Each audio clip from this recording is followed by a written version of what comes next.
Hey guys, Magna back here for another episode of Q&A, and today is February 18th, and we're just going to go ahead and jump right into the questions that I've gotten both on this video and from some other videos on my channel that couldn't be answered with just a video or something. So here we are today, and I totally have the wrong thing in frame. Here we go.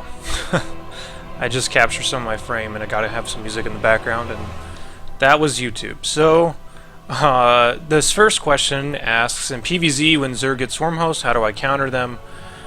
They go on with a long explanation. So should I mix in High Templar? Already mixed in DTs. Swarm hosts in PvZ are probably the most annoying game scenario that's ever come up in Starcraft. And I say that because there have been games when I've tried to counter them using a whole bunch of different strategies, and I've literally had like 10 Colossus, and I can barely make headway on the map. So it's pretty silly. For the most part, you need to take the attitude of trying to pick them apart. I do actually have a video for this, and usually that's what I would reference. So if you ever have a question, just check my my playlist for whatever race that you play for my channel, and see if there's a video for it. And there's a video for this already. But the reason I address this is because you might not actually have to worry about this for very much longer if they change swarm hosts that much. Because if they change them, then swarm hosts will be much more about burst attacks rather than big, long, drawn-out games where you just can't make any progress on the map. So I feel your pain, but I think that's going to change pretty soon. But yeah, check out the video. This person says, people are saying that Protoss will not be able to keep up with the spread out Legacy of the Void games with their ground armies. This comes from Protoss, Colossus, and synergy-centric design and warp gates, which result in rather weak gateway force. As a game designer, what's your opinion on the Protoss design and on the requested change? Oh, by the way, I totally skipped the requested change. People want the Colossus to be replaced by another reliable splash unit, gateway force is buff, and warp gate limited for a more Brood War-like Protoss. So I really hesitate to compare games back to Brood War, because Brood War... The reason people wanted Brood War largely was not because of strategy. The reason that the top players wanted Brood War is because the game was so hard. Even coming down to having to rally every worker, literally the best players would just be able to do that better. And it sounds stupid, but strategy really didn't make that big of an impact on Brood War. Of course it seems like it because there's so many Brood War games and so many cool matches where this and that happened, but in reality, like, the top players won because they had either the best builds that they could execute perfectly, or they just had the best macro, and they obviously adaptability. So I don't typically try to make a lot of comparisons back to Brood War. This song is crazy. This always happens when I'm recording these videos, but it goes into some crazy song. So a lot of people are requesting like stronger gateway units and stuff. I don't think the gateway units are actually as weak as people think.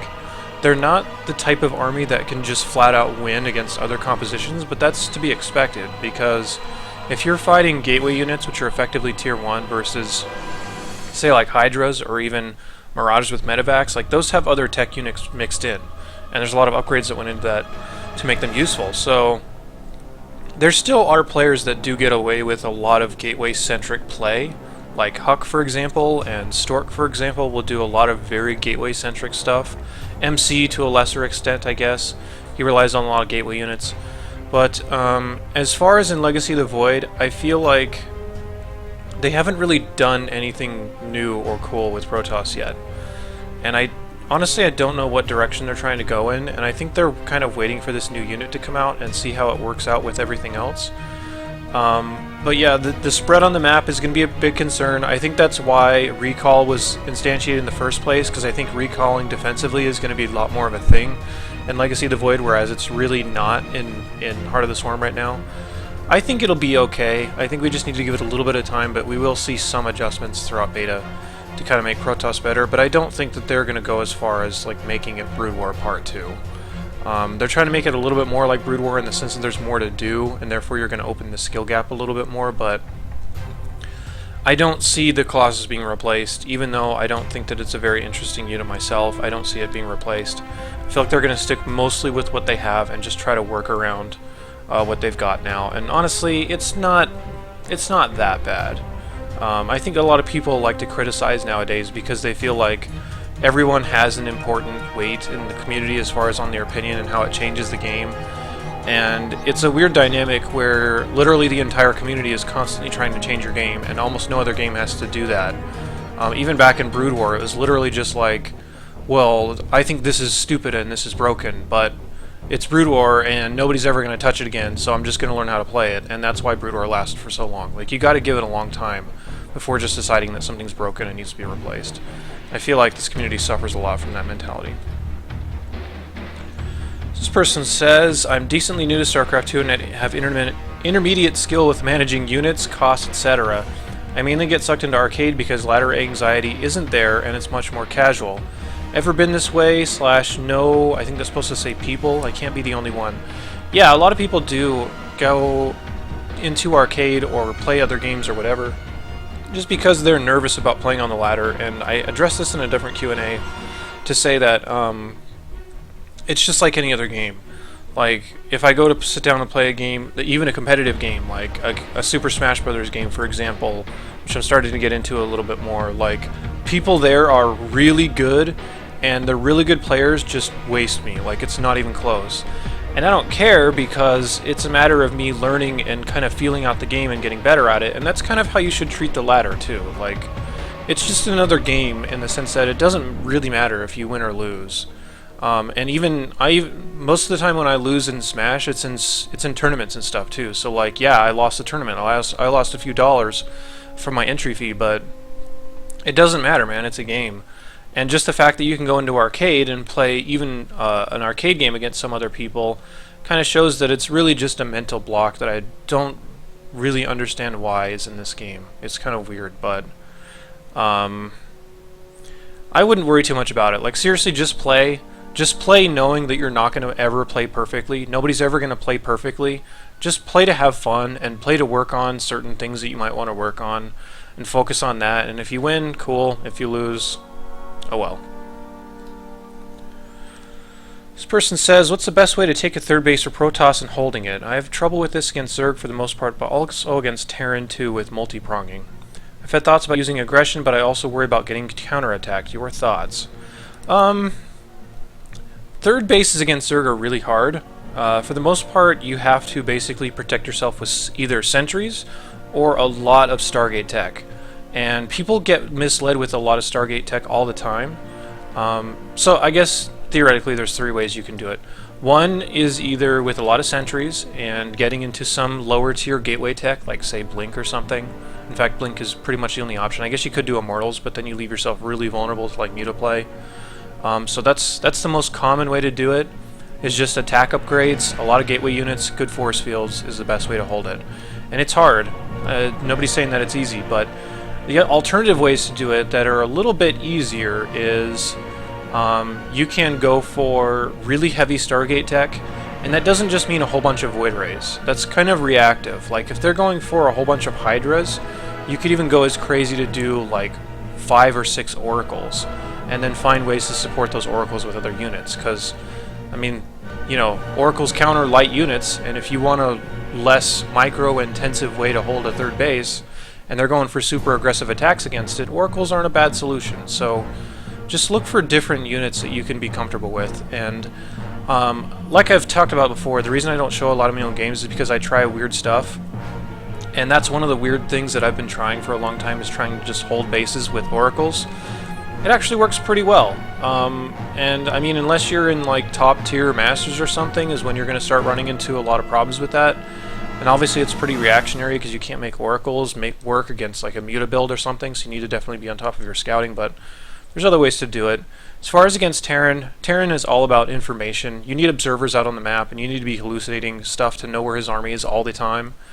And if you know where his army is all the time, then you can move yours around to kind of compensate for it. So like if you see 2 medevacs going into your main base, you don't need to pull your entire army for that. You can pull like maybe 6 stalkers in your mothership core, and that'll be okay for the time being. Whereas you can keep the rest of it to protect against a second counterattack. So as far as using aggression and getting counterattacked, using aggression and taking a third base is not really a thing in the high levels, and it shouldn't be, because there's no way you should be able to be aggressive with your army and economically at the same time. That usually doesn't make a whole lot of sense, And if you're ever able to do that, that's just because the other player really messed up in their build order, or they're getting like hardcore build order countered or something. So yeah, I would just experiment either with sentries and blink if you're comfortable with that, or super heavy Stargate tech and kind of adjust your tech depending on what they're making. So like you can eventually get into a lot of Phoenix if they're getting mutas and stuff like that. So just some ideas. This person says, what do you expect to see in Legacy of the Void campaign? What type of gameplay is most suitable for Protoss? Like in Wings of Liberty, it's mostly about micro and fighting small battles. Heart of the Swarm is about macro while controlling a hero unit. I think the Legacy of the Void campaign will be more about unit composition, which was not the focus in the previous 2 campaigns, as Marines and Kerrigan can destroy everything with support from other units.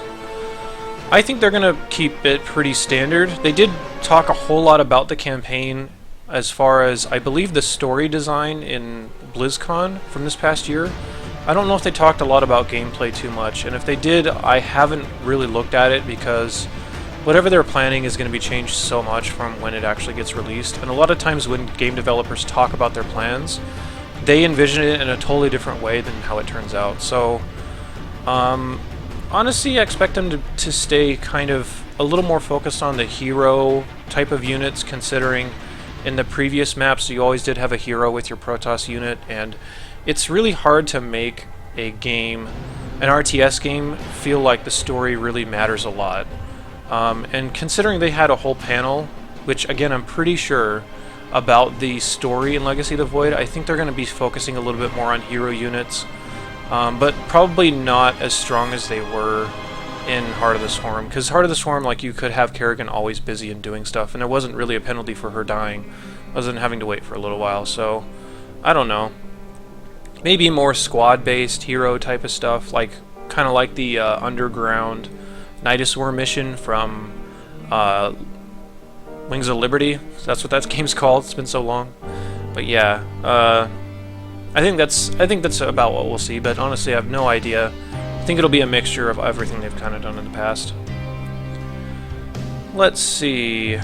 Just reading through this really quickly, this person says something about the new Herc idea being really imbalanced in the sense that it's hard for people to break Terran positions anyway. And if you're not familiar with it, this was from the video, once again I'm going to point down here, this was from the recent Legacy of the Void multiplayer update video, where they basically said that they're getting rid of the Herc and they are trying to make it more about a unit that kind of like fortifies position in combat. Like they make buildings or items or something like that, is a little bit how they phrased it. So I think that controlling territory is a very cool thing in StarCraft, and there's definitely not as much of it in StarCraft 2 as there was in Brood War.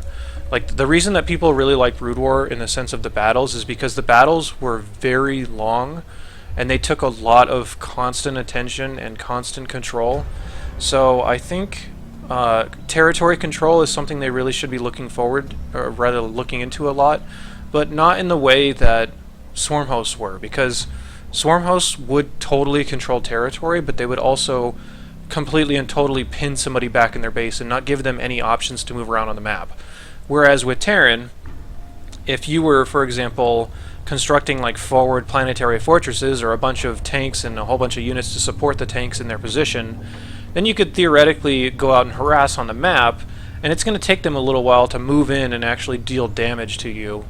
Whereas with Swarm hosts, it was basically like you're going to take damage no matter what. So I don't think that'll be too big of an issue. And this person went on to say a lot more about what they thought about it. It's a really long post here, which if you wanted to see the whole thing, you can go back to the video that we talked about, the Legacy of the Void multiplayer update that just came out a little while ago. I think it was last week. But I'm not too worried about that. I think they're going to come up with something cool, and I think really making map control and positioning much more of a thing in StarCraft 2 definitely needs to happen, because right now it just feels like units can go basically wherever they want without much penalty, and it makes it a little bit linear, I think. Let's see, this person talks about the 40% damage reduction that they were talking about in the changes, saying that it may bring some weird stuff like long range and fast units, stronger for hit and run and tactic, like Tempest and Mutalisks, or use a single unit to bait the tank shot before you storm in with your army. This may result in a rebalance with every unit's statistics like HP, armor, damage, etc. And ZVT, do you think whether it's... Let's see, do you think it's easier for the Terran in Marine versus Baneling? So, okay, I misread this. This is kind of like two comments and questions in one, but they're basically asking about Marines versus Banelings, and how that's going to change with the speed of everything. It's a good point in the sense that if Banelings are just one hit and they're dead, then the damage output doesn't really change a lot. So yeah, that would be a point where they would really have to change a lot between those two interactions. Because Marines are good because they can fire so fast and put out so much damage, whereas Banelings are just basically a way to just remove stuff from the battlefield right away. And with the speed change, that definitely would favor the Banelings quite a bit. But honestly, I really feel like Blizzard is getting tired of Marines, if I had to be totally honest. I feel like Marines are in every single game, no matter what the circumstance is, unless the player decides to play mech. And if we really break down how often mech is used at the pro level, it's like maybe once every 10 games, maybe. So it's very, very rare, and I think they're trying hard to make it so that it's a hard choice between, do I go with this Marine-centric army that I'm just going to have to drop all over the place and keep small squads and deal damage like that, or am I going to pick mech and keep my army together and push all as one?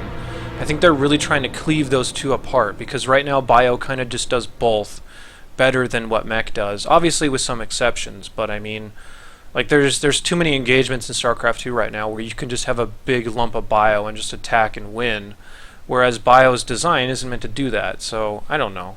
As far as you're concerned with the Marines versus Banelings, yeah, if they kept it that way, then Banelings definitely would have a huge advantage, but I'm almost to the point where wondering if that's not that big of a deal. So, I don't know. I mean, we'll have to see. I don't think that they're particularly interested in that 40% slower attack speed for everything, but I think that they are at least investigating things like that. I think you might see certain units get slower attack speeds just to try to overall slow the battles down a little bit, but I guess we'll see. This person is asking about hotkeys. Sometime I saw that you had Nexus in 1, Pylon in 2, Gateway in 3. Sometimes I see you have unit control groups in 1 and 2.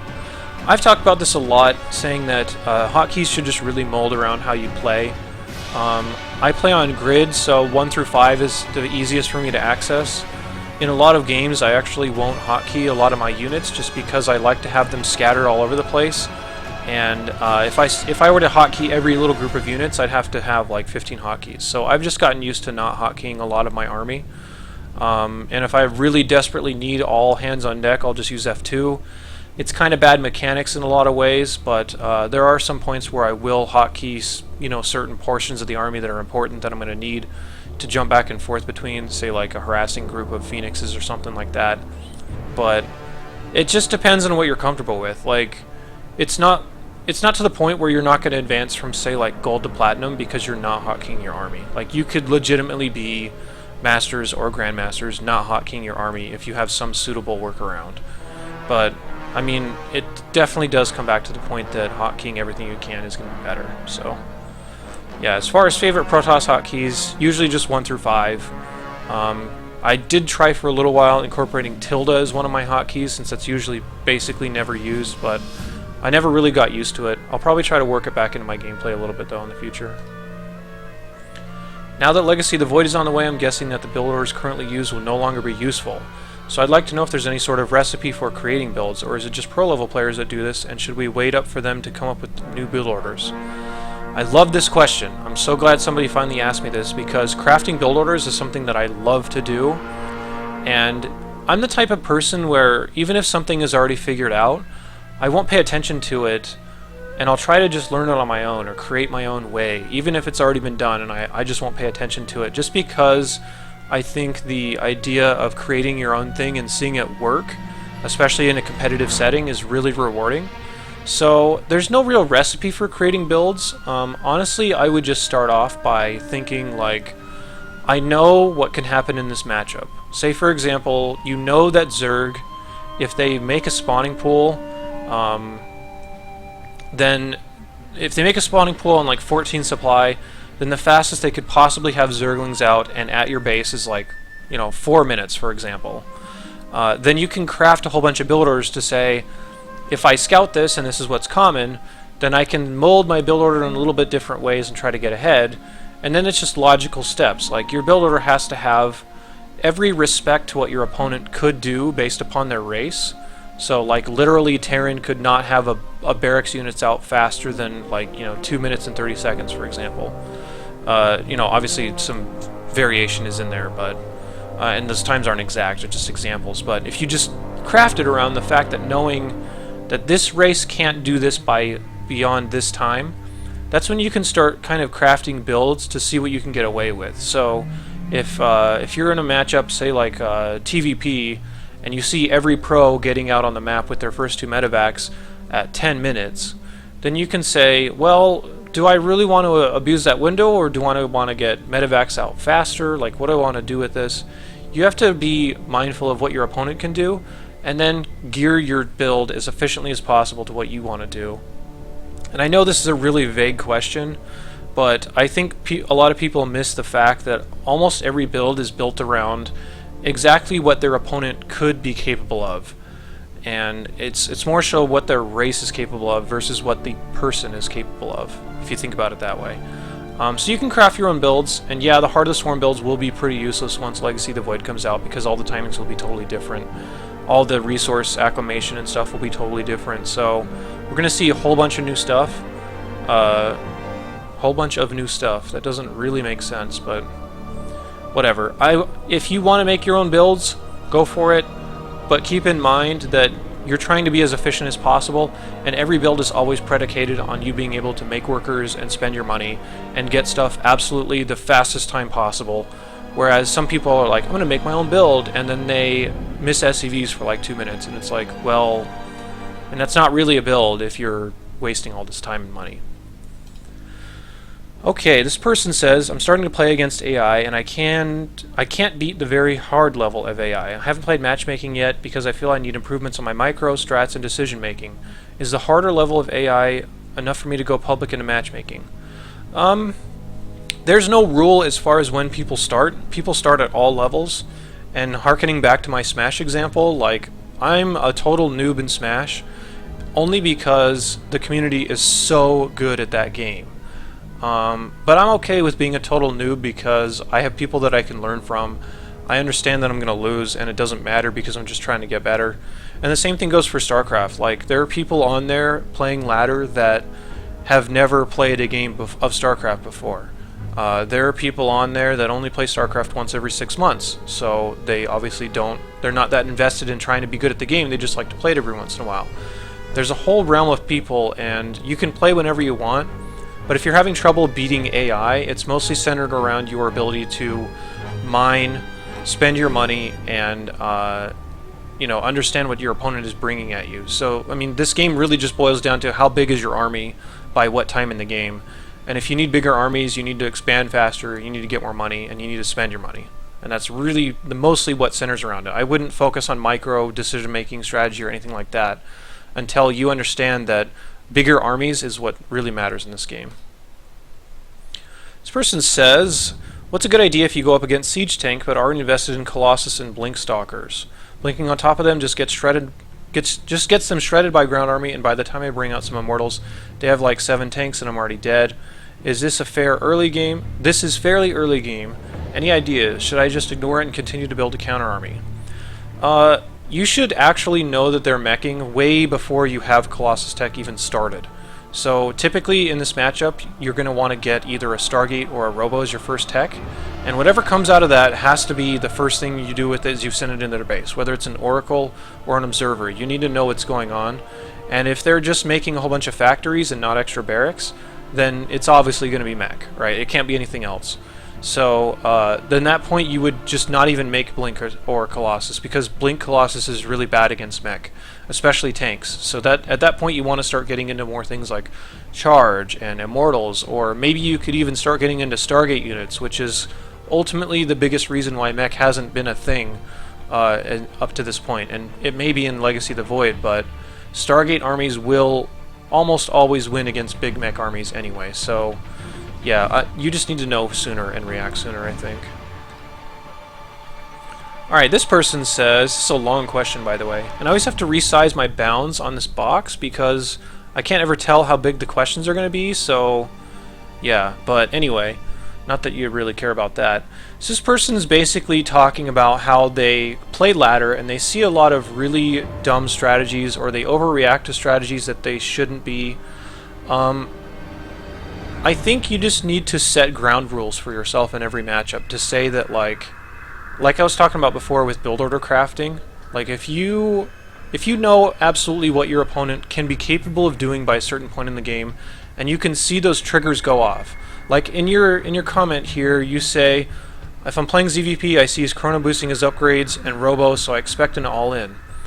That doesn't necessarily mean that, and like you can just sit a unit just waiting for a third base, and there's no harm in you sitting on like 60 drones, excuse me, and making units until they make a third base. But as soon as they take a third base, you should just be, bam, immediately back into economy, because there's no reason to continue to make units. And if they decide not to make a third base, and you're on 60 drones and you're making a whole bunch of units, like you're still going to be ahead in economy, because you're on 60 workers and he's at max at like 50. So, I mean, the small little economy advantage is still going to matter. So, I mean, I would just base it upon what is my opponent literally capable of doing at every little instance of the game, say like every couple minutes, and just scout for a couple little triggers. You don't need to be scouting every single thing. As far as the ZVZ thing, you have to kind of expect people to do crazy stuff in ZVZ and really base a lot of your reactions off of whether they're mining gas, you know, if they're putting up spines or if they're building a wall or something like that. You have to just kind of make assumptions and stuff like that. So I'm reading a little bit more of the question here. Yeah, so I mean, I would literally just say this particular strategy is going to be ready by X minutes in the game. And in order for me to know about that in time, I need to know about it, say, a minute in advance. So just scout for those little catalysts, like say run a Zergling in ZVZ and see if he's mining gas, and click on the geysers, see how much he's mined. Because you can put these things together and see what's possible based upon what he's done so far. As far as leagues below Master and GM, I mean, the balance has changed so much as far as what Masters means. Like, there's so many Diamond players that probably should be in Masters because their matchmaking is so messed up. Honestly, I would just play a style that you like and just make it work for you. Like, you're going to die to stupid stuff on ladder all the time, but it's your responsibility to go back and watch the replay and say, you know, now I know this strategy is possible, and I know what time it's possible at, so if I only scouted a minute earlier, and if I just scouted for this one thing that could make it obvious for me, then I could put it together and make the assumption and get ahead. So it's really just more so about, you just need to look for subtle things and obvious things that don't seem that obvious. Do a little bit of research in terms of scouting each race, and I have scouting videos for that especially, to try and figure out what's going on so you don't die. This video is getting really long. I'm sorry for this getting so long. There's only a few more though. This person says, as a Terran, I've been really bad against Zerg. Usually there's two ways I lose, Mutiling Bane or Roach Hydra. And they go on to say how they lose both of these. This is a weird question for me to answer because those are the only two ways that Zergs can play this matchup, so it's obvious that you will lose in those two ways.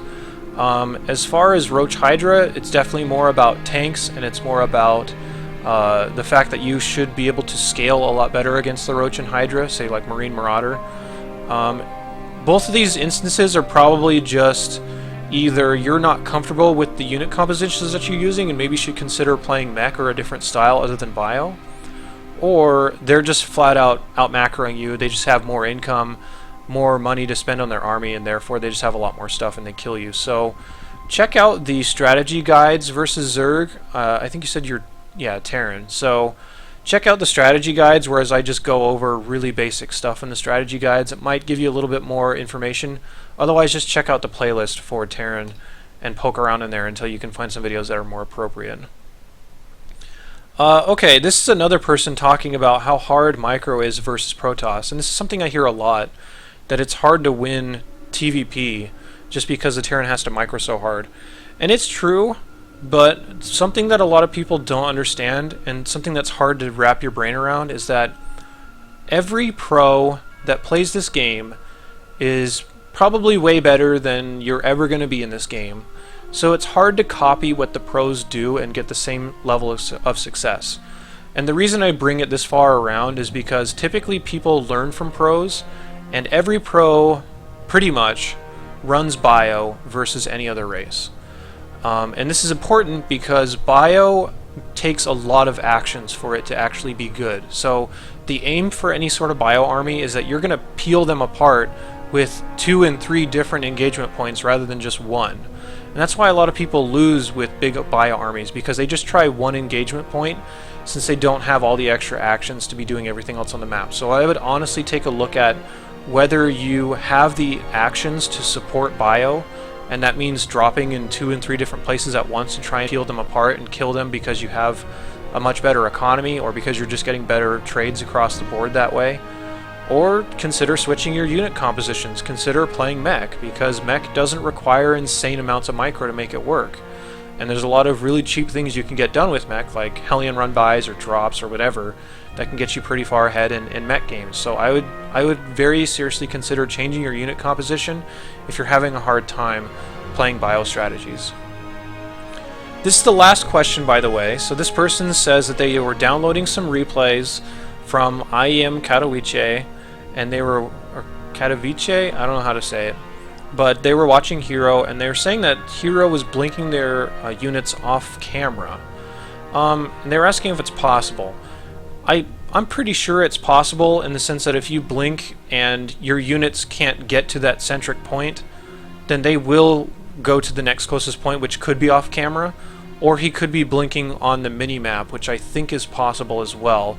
Another thing you could be doing is just shift queuing the blink, which means that you can actually shift the command to walk and then blink somewhere and then walk some more, and you don't need to be looking at it at all and it'll do it. I wasn't able to get the replays going because they're pretty old, and I got some error saying that it couldn't download the mod or map or whatever needed to display the replay. But I wouldn't worry too much about it. Like, I don't think that there's any implications that Hero is like cheating or anything like that, because the fact that people could try to cheat on a stage with 100,000 people watching them is like impossible, especially with the referee sitting right behind you basically at all times. There's no way you'd be able to do something like that, but he was probably using some mini-map or shift queue blinks or something like that to make that work. And it's hard to tell unless you're actually watching his keyboard and mouse. So as far as watching replays, the benefits of watching replays is really that you can stop and pause the game and try to get into their mindset and get into what they're doing. So like if you see them throw up say 2 Stargates, for example, you can stop and be like, wait, why would they do that? Like, was it because they saw something, or was it because they just wanted to do this in their build? You can see all kinds of decisions being made in the replays that aren't captured in real games, so that's the one big advantage of downloading replays. But as far as that specific question, it is possible to blink out of camera for a variety of reasons. But yeah, so hope I answered that question. Yeah, oh, I'm sorry, there is one more. And this is more so kind of an open-ended question type of thing. This person was commenting on my introduction to Protoss video, which is the most remedial video that I offer for each race, saying that they don't understand anything that's going on, and it may be something more like they don't understand what units are doing anything, like they might not even understand that the workers are working and they're bringing back resources. So I've been wondering for a long time if people would be interested in having like an absolute beginner's guide to StarCraft, and I think it's kind of a moot point asking it to a lot of the people here because they already know that kind of stuff. I was considering a series like this for a long time where it would basically explain like literally things that you just take for granted, like this is a mule. A mule gets dropped here so that it can harvest resources a lot faster, or like this is a Zergling, it's a melee attacker. I've been considering doing not that verbose, obviously, because that's just that'd be way too time consuming and boring, and you can look up in the help to get that kind of information. But I was considering a series that was on an even more elementary level than what I already offer, just to say like this is StarCraft, this is the point of StarCraft, like this is how the units work, these are the basic commands, stuff like that, just for people that might get lost. So If you guys think that's a good idea, or if you think that's something I should post, go ahead and just leave a comment down there. But as far as the rest of Q&A, post a question down below if you want me to answer it next week, and I definitely will. I'm sorry this video got really long, but there were some really cool questions this week, and I've been out of town for a little while. Otherwise, I probably would have recorded this sooner. But yeah, thanks for hanging out. I'll be back next week with more questions and answers, assuming people have more questions. So drop one down in the comments if you want me to answer it, and we'll kind of have an open dialogue about whatever you want to talk about. So yeah, take care. Thanks for hanging out. I'll see you later.